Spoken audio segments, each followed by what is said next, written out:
അപ്പൊ എല്ലാവർക്കും നമ്മളുടെ പുതിയൊരു വീഡിയോയിലേക്ക് സ്വാഗതം. ഇതൊരു സെഗ്മെന്റ് ബേസ്ഡ് വീഡിയോ ഒന്നല്ല. നമ്മൾ ജനനായകൻ സിനിമയുടെ റിലീസുമായിട്ട് ബന്ധപ്പെട്ടുള്ള കുറച്ച് കാര്യങ്ങൾ പറയാൻ വേണ്ടിയാണ് വന്നിട്ടുള്ളത്. തുടങ്ങാം. നമുക്ക് പല സിനിമകളുടെ അപ്ഡേറ്റ് പറയുമ്പോഴും റിലീസ് അപ്ഡേറ്റ് പറയുമ്പോഴും വീഡിയോ ഇടുമ്പോഴും ഒക്കെ നമുക്ക് ഒരുപാട് റിക്വസ്റ്റ് വന്നിരുന്നു ഈ ജനനായകന്റെ ഇഷ്യൂവിനെ പറ്റിയിട്ട് ഒരു വീഡിയോ ചെയ്യണം. പേഴ്സണൽ കമന്റ് വരാറുണ്ട്, നമുക്ക് ചാനലിൽ കമന്റ്സ് വരാറുണ്ട്. എന്താണ് ഇതിനെ പറ്റിയിട്ടൊന്നും പറയാത്തെന്നുള്ള സംഗതി തീർച്ചയായും ചെയ്യുമെന്ന് നമ്മൾ പറഞ്ഞു. അപ്പൊ എന്താന്ന് വെച്ച് കഴിഞ്ഞാല് കൃത്യമായിട്ട് നമ്മൾ അതിനൊരു വീഡിയോ ചെയ്യാന്ന് വെച്ച് കഴിഞ്ഞാൽ നമ്മൾ വിചാരിച്ചു ജനുവരി ലാസ്റ്റിക്ക് ഒരു വിധി വരും, ഫെബ്രുവരിയിൽ പ്രോപ്പറായിട്ട് റിലീസ് വരും എന്നുള്ളതായിരുന്നു വിചാരിച്ചിട്ടുണ്ടായിരുന്നത്. പക്ഷെ സെൻസർ ബോർഡ് ഈ സിനിമയ്ക്ക് UA സർട്ടിഫിക്കറ്റ് കൊടുക്കുമ്പോൾ പോലും ഇത്ര കട്ട്സ് എന്നുള്ള ലെവലിൽ കൊടുക്കുമ്പോൾ ആ സിനിമയെ സംബന്ധിച്ചിടത്തോളം ആ സിനിമയിൽ ഒന്നും ഉണ്ടാവില്ല എന്നുള്ള തരത്തേക്ക് പോവുകയും അത് സിനിമയെ സംബന്ധിച്ച് മോശമായി ബാധിക്കുകയും ചെയ്യുമ്പോൾ സിനിമയുടെ സൈഡിൽ നിന്നും പ്രൊഡക്ഷൻ സൈഡിൽ നിന്നും എന്താണെന്ന് വെച്ച് കഴിഞ്ഞാൽ ഇപ്പൊ കോടതിയിൽ അപ്പീൽ പോവുകയും അതിന് വേറെ വിധി വരട്ടെ എന്ന് പറഞ്ഞ് കാത്തിരിക്കുകയും ചെയ്തു. ഇമ്മീഡിയറ്റ് ആയിട്ട് സെൻസർ ബോർഡ് ഒരു സിനിമ കണ്ടിട്ട് ഇത്ര സമയത്തിന്റെ ഉള്ളിൽ ഇത് തിരിച്ച് വീണ്ടും അപ്പീൽ സെൻസർ ബോർഡ് കൊടുക്കണം ആദ്യമായിട്ടാണ്. അപ്പൊ ഈ സിനിമയെ സംബന്ധിച്ചിടത്തോളം ലാസ്റ്റ് സുപ്രീം കോടതിയിലേക്ക് ഇതിന്റെ ഒരു ഇത് പോയി നോക്കുമ്പോൾ ഹൈക്കോടതിയിൽ നിന്ന് ഉള്ള കേസ് ഓൾറെഡി നടന്നുകൊണ്ടിരിക്കുമ്പോൾ ഡിവിഷൻ ബെഞ്ചിന്റെ കീഴിലിരിക്കുന്ന ഈ കേസിനെ സംബന്ധിച്ച് ഒരു വിധി പറയാൻ പറ്റില്ല എന്നുള്ള തരത്തിലുള്ള ഒരു ഇതാണ് വന്നത്.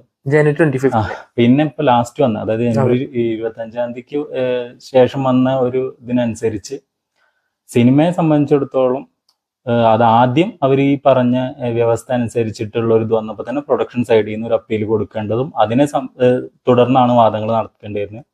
അല്ലെങ്കിൽ ഈ സംഗതികളൊക്കെ മാറ്റി വെച്ചിട്ട് ഫ്രഷ് ആയിട്ട് ആദ്യം മുതൽ ഹിയറിംഗ് കേൾക്കാം എന്നുള്ള ഒരു സംഭവമാണ്. അപ്പോൾ ആദ്യം മുതൽ ഹിയറിംഗ് കേൾക്കുകയാണെന്നുണ്ടെങ്കിൽ പ്രൊഡക്ഷൻ സൈഡിൽ നിന്ന് ഒരു വാദം ഉണ്ടാവും, ഇതേപോലെ തന്നെ CBFC ഒരു വാദം പറയും, അതിനുശേഷം ഒരു വിധി വരും, പിന്നെ അതിന് അപ്പീൽ അങ്ങനെ ഇതൊരു ജനുവരിയിൽ ഇതുപോലെ തന്നെയാണല്ലോ ഉണ്ടായിട്ടുണ്ട്. ഞങ്ങൾക്ക് 9-ാം തീയതി റിലീസ് ചെയ്യാനുള്ള പടം പറഞ്ഞപ്പോ അവര് പറഞ്ഞല്ലോ നിങ്ങളോട് ആരും ഡേറ്റ് ഇട്ടിട്ട് വരാൻ പറഞ്ഞെന്ന് ചോദിച്ചല്ലോ. അല്ല, ആക്ച്വലി ഈ സിനിമകൾ ഡേറ്റ് ആദ്യം പ്രഖ്യാപിച്ചിട്ടാണോ സിനിമയുടെ ഇത് അവതരിപ്പിക്കുക എന്നുള്ള ഒരു മണ്ടൻ ചോദ്യം അവർ ചോദിച്ചു.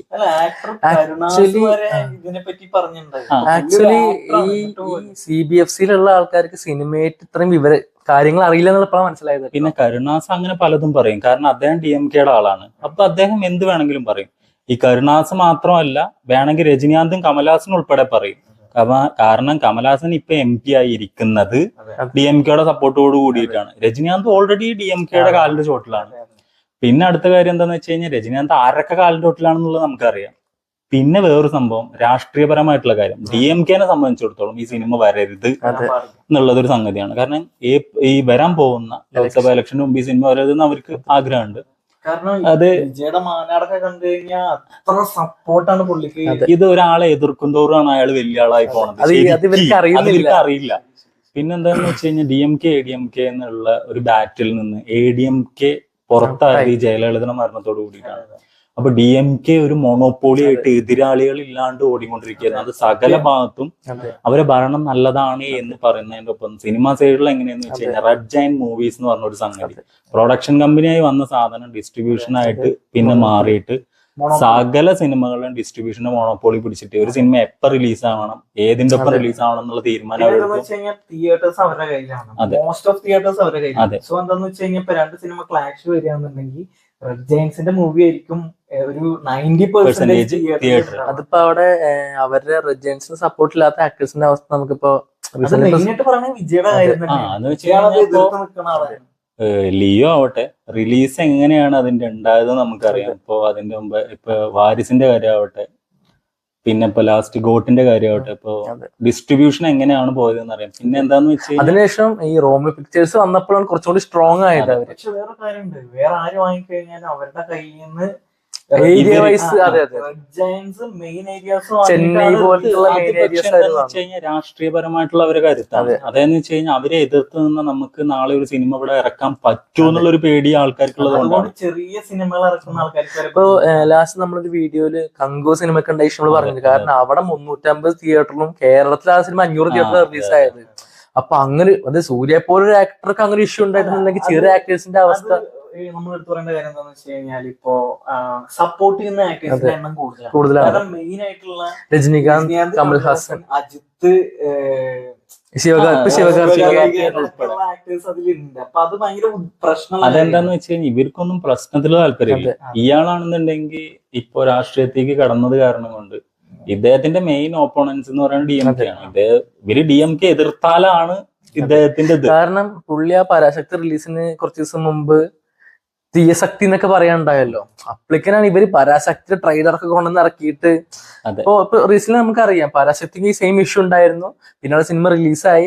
പിന്നെ അതിന്റെ സക്സസ് മീറ്റിന് ആരൊക്കെ വന്നു എന്നുള്ളത് നമുക്കറിയാം. അപ്പൊ എങ്ങനെയാണ് ആ സിനിമ റിലീസാക്കാൻ പറ്റിയെന്നുള്ളത് നമുക്ക് മനസ്സിലായിട്ടുണ്ട്. അല്ല, എന്താന്ന് വെച്ച് കഴിഞ്ഞാൽ സെൻസർ ബോർഡ് ഇഷ്യൂ വരാത്ത സിനിമകൾ ചുരുക്കമാണ്. ആ സിനിമകൾ ഏത് വിധത്തിലുള്ള സിനിമകളാണെന്ന് നമുക്കറിയാം. ഇപ്പൊ ഇന്നലെ വന്ന ടീസർ ഉൾപ്പെടെ ഇത്രയുള്ള അതിന്റെ കാര്യം.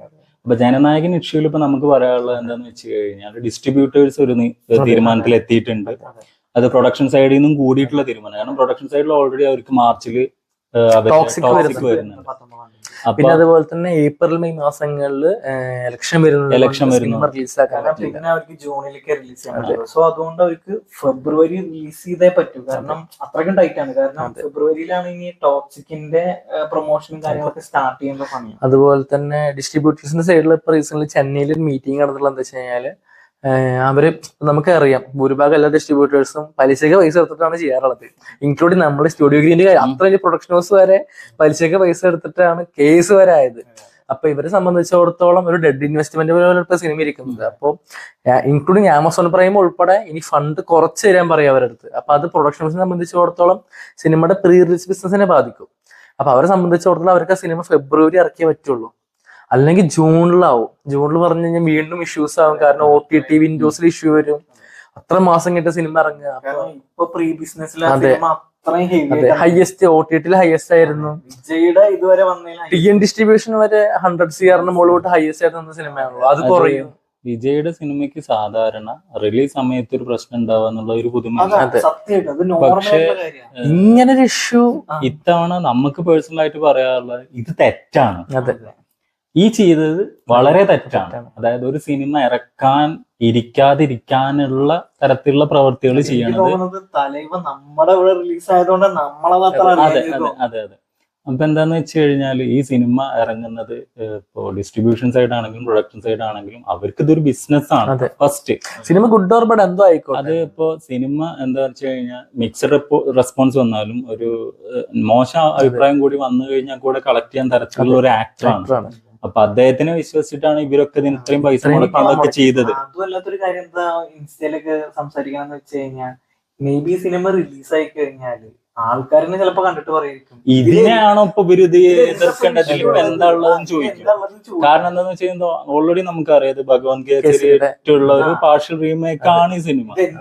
ഭഗവാൻ കേസരി കണ്ട നമുക്കറിയാം അതിൽ എന്തൊക്കെയാണ്. അതുപോലെ തന്നെ റീസെന്റ് ഇപ്പൊ കണ്ടൊരു സംഭവം വെച്ച് കഴിഞ്ഞാൽ ഏതോ മതത്തിനെ പറ്റിയിട്ട സിനിമയിൽ പറയുന്നുണ്ട്.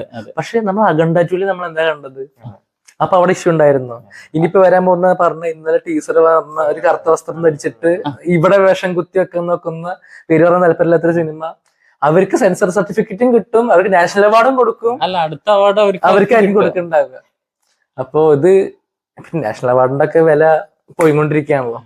ഞാൻ തീർച്ചയായും വിചാരിക്കുന്നു ദുരന്തർ 2 ഒരു എക്സ്ട്രീം കട്ടായിരിക്കും ഇനി സെൻസർ ബോർഡ് ഇനി പറയും കൊടുക്കണ്ടാവുക. എന്താന്ന് വെച്ച് കഴിഞ്ഞാൽ ദുരന്തർ ഫസ്റ്റ് കണ്ടതിൽ വെച്ചിട്ട് റീസെന്റ് ട്രോള് കണ്ടത് വെച്ച് കഴിഞ്ഞാല് എമ്പുരാൻ കണ്ടപ്പോ സെൻസർ ബോർഡ് ഉറങ്ങായിരുന്നുള്ള സംഭവം കണ്ടത്. അപ്പൊ ചില സംഭവങ്ങൾ അറിയുന്നില്ല. ഇത് പറഞ്ഞ പോലെ തന്നെ മോശമാണ്. കാരണം ഒരു സിനിമേനെ സിനിമയ്ക്കല്ല, ഇത് രാഷ്ട്രീയമാണ്. വിജയ്ക്കുള്ളതാണ്. ഇത് ഇൻഡയറക്റ്റ് ഒന്നല്ല, ഇത് ഡയറക്റ്റ് ആണ്. കാരണം പുള്ളി ഓൾറെഡി മാനേജർ വന്നിട്ട് രാഷ്ട്രീയ എതിരാളികൾ ആരാണെന്നുള്ള കാര്യം പുള്ളി പറഞ്ഞിട്ടുണ്ടായിരുന്നു.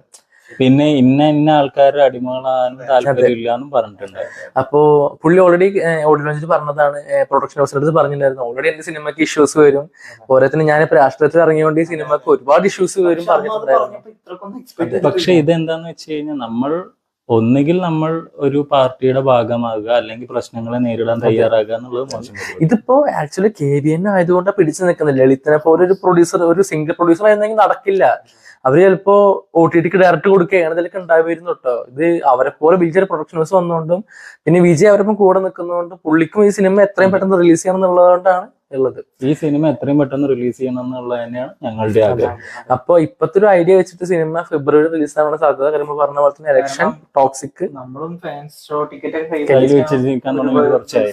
ഫാൻസ് ആയിട്ട് സംസാരിക്കുന്ന സമയത്ത് എന്താന്ന് വെച്ച് കഴിഞ്ഞാൽ ഇത് ഒരുപാട് റീഫണ്ട് റീഫണ്ട് ചോദിക്കുന്നുണ്ട് ഒരുപാട്. അത് നമ്മൾ ഈ പറഞ്ഞ പോലെ നമ്മളൊരു സിനിമ കാണാൻ ആഗ്രഹം വെച്ചിട്ട് ആ സിനിമ കാണാൻ പറ്റാതെ പോകുമ്പോൾ സംഭവം ഉണ്ടല്ലോ, ഇത് കുറച്ച് പ്രശ്നമാണ്. അപ്പൊ എന്തായാലും സിനിമ ഉടനെ റിലീസ് ആവട്ടെ.